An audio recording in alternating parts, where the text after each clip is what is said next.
So when Julia first asked me to present a paper here, initially I was going to offer an argument pretty similar to what Antony's was, which for most of my career I very firmly believed. But I challenged myself to at least attempt for fun an affirmative answer to the question. So I wrote a paper, and of course I can't give the paper now, but what I will do is kind of walk you through some of the steps of my argument. So the first step in my paper is to try to define the extent to which the most minimal socioeconomic rights of the world's poor remain unfulfilled. So when it comes to the question of poverty, as you know, the dominant narrative out there tells us that things are rapidly getting better, right? So for example, the MDGs claim to have cut extreme poverty rates in half to the point where there are now fewer than 1 billion people living on less than $1.25 a day. But I argue that this good news narrative isn't exactly accurate. It's very misleading.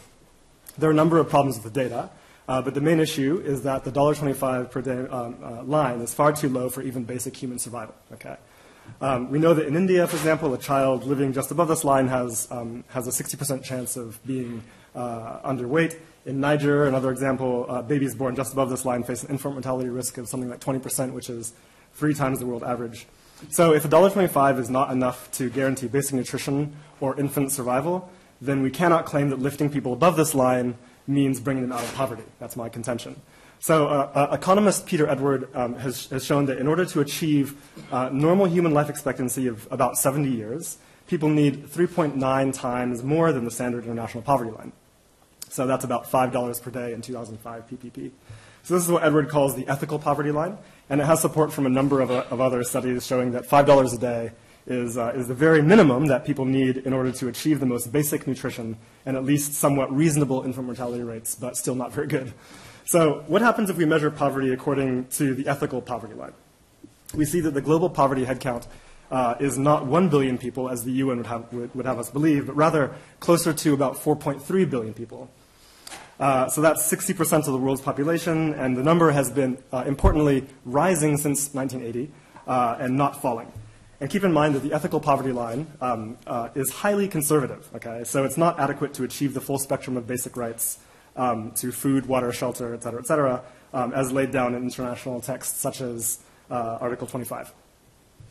So it's clear, I contend, that the socioeconomic rights of at least 60% of humanity remain avoidably unfulfilled. So when I draw on Thomas Pogge's work, his institutional view of human rights, to argue that the responsibility for fulfilling these unfulfilled rights falls not solely on national governments, but on the citizens and governments of the rich world, because the most significant drivers of poverty are not national or endogenous, but rather have to do with the structure of the global economy, which produces, as we know, immense wealth, and yet funnels that wealth almost exclusively to a small minority of the human population. So in my paper, I try to outline this argument historically, beginning with the legacy of European imperialism and the impact of unequal trade treaties imposed by colonial powers, then also looking at the immediate post-colonial period during which Western powers used coups to depose global South leaders who rolled out pro-poor development policies that adversely affected Western economic interests. I also cover the impacts of structural investment programs, which caused long-term stagnation of per capita income and added some 1.2 billion people to the ranks of the world's poor. And I also look at more contemporary issues, looking at the severe devaluation of global South labor due to the liberalization of capital flows, substantial loss of global South export earnings due to the Uruguay rounds, the impact of the food price crisis caused by reckless financial speculation, loss of human life due to the TRIPS agreement, and its restrictions on patents. And I also look at illicit financial flows, a big issue right now, which drain developing countries of around $2 trillion per year. And then finally, the costs of climate change caused by historical emissions from the industrialized world. So I argue that the governments of the world's rich countries, which created and sustained this imbalanced economic order, are actively violating the rights of the world's poor, the human rights of the poor, and they have a corresponding responsibility to seek to reorganize the economic order such that as many people as possible have secure access to the resources necessary to achieve basic health and well-being.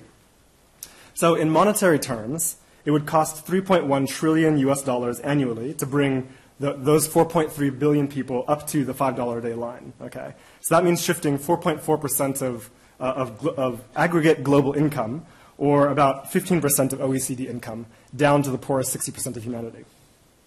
So, and of course, this requires some major reorganization of the global economic system, and I offer some ideas for what that might look like.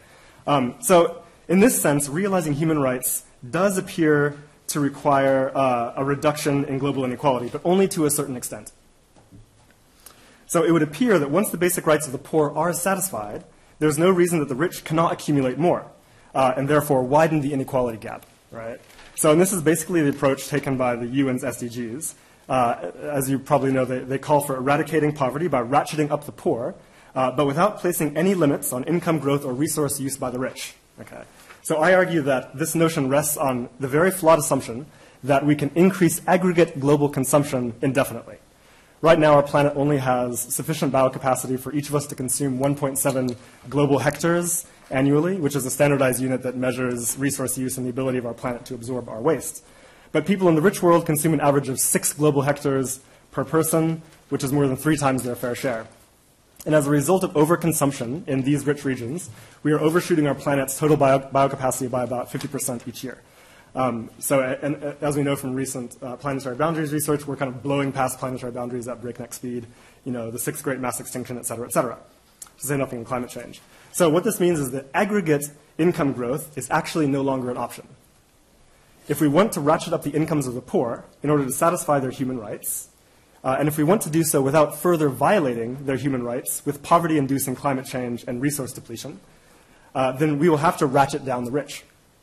Confronting inequality is the only way to end poverty in a climate and resource-constrained world. So the challenge of the 21st century, I would contend, is to figure out how to maximize human development while bringing our ecological footprint back within sustainable levels. So this is not an impossible task, and I give examples of countries that have accomplished it.